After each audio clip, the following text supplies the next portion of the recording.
Green Bay, Wisconsin, as the Green Bay Packers prepare to meet the Tampa Bay Buccaneers for the second time this season. They must figure out whether their offense played so poorly October 18th because of what the Buccaneers' defense did to them or what they did to themselves. On the surface, there is no explanation other than defensive coordinator Todd Bowles' crew buried them under an avalanche of speed, pressure and desire in a 38-10 butt whipping at Raymond James Stadium.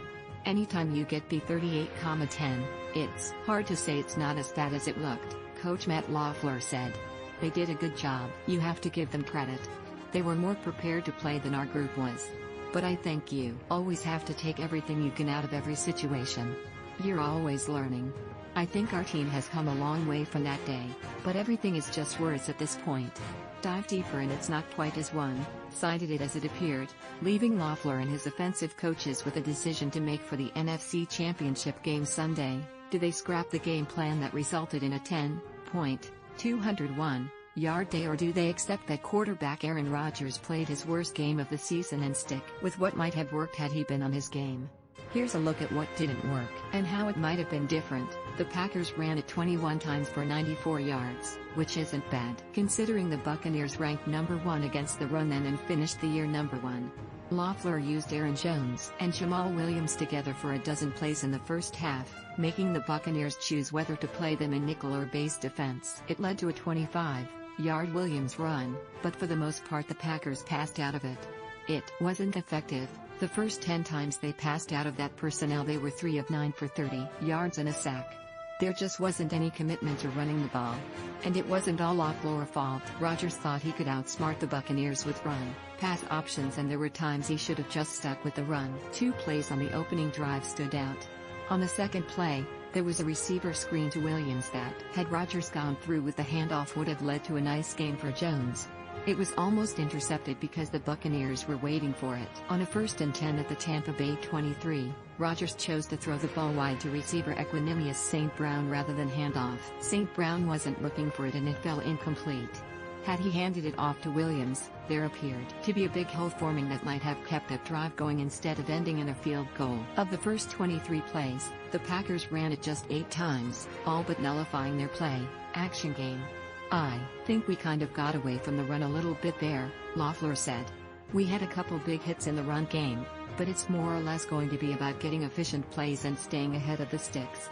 Something they will have to change is figuring out how to get a body on inside linebackers Devin White and Levante David, especially if massive nose tackle Vita Vea is able to come off injured reserve. He didn't play in the first meeting. Truth be told, Rodgers had decent protection in the first half.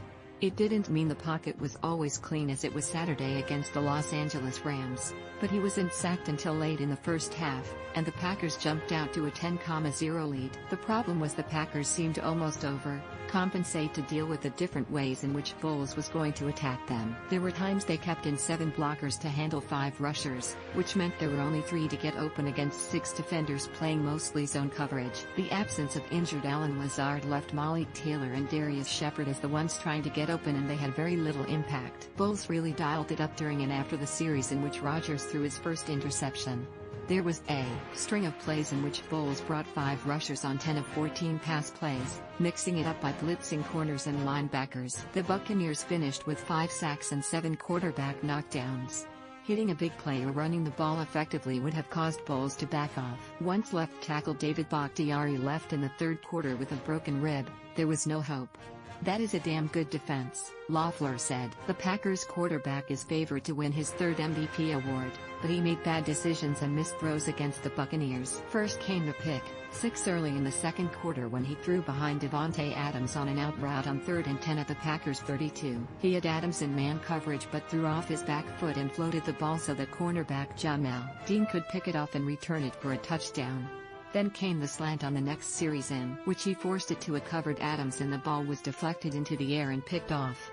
The Packers were still ahead, 10-7, at the time, and throwing it away or trying to scramble for a first down wouldn't have been so bad. Instead, the Packers were soon down, 14-10. It wasn't just the interceptions though. There were 2 misses that could have gotten the Packers back in the game if Rodgers had hit them. On the series after the second interception, the Buccaneers blew a coverage and left tight end Mercedes Lewis wide open down the slot. Rodgers had some pressure in his face, but he was able to get the ball off and sailed it over Lewis' head. Had he caught it, Lewis would have probably gotten down to at least the Buccaneers' 40-yard line and maybe as far as the 30. A potential touchdown drive turned into a punt. And after Tampa Bay scored to make it 21-10, Rodgers had all day to throw a deep ball to receiver Marquez Valdes-Scantling, who was double-covered but was starting to split the defenders. Rodgers threw it to a spot where Valdes-Scantling could run to it, but it was too far out to the left and fell incomplete. A big play in either of those situations would have helped stem the momentum the Buccaneers had built. That's every game. It comes down to a few plays, LaFleur said. Well, if this would have gone different, I think the big takeaway from that game is number 1, making sure that we take care of the football.